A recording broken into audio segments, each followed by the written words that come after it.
Hey everyone. Today I'll be showing you how you can train ChatGPT for specific tasks and industries.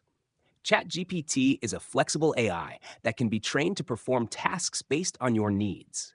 For example, in my case, I use ChatGPT to craft birthday papers. I simply provide a prompt and it generates birthday messages tailored to my needs. To make this even easier, I've created a notepad file where I've written down the format I want for each paper. This way, if ChatGPT ever forgets the format after multiple requests, I can quickly copy and paste the prompt from the notepad to remind it.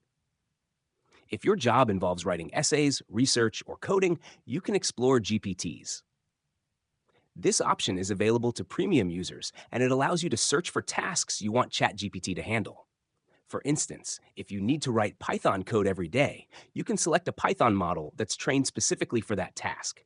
This way, you'll get the most relevant responses for your specific needs. Remember, you can always save and reuse prompts to help train ChatGPT for consistent results. I hope this video helped. If you have any questions, feel free to leave them in the comments below. Thanks for watching, and see you in the next video.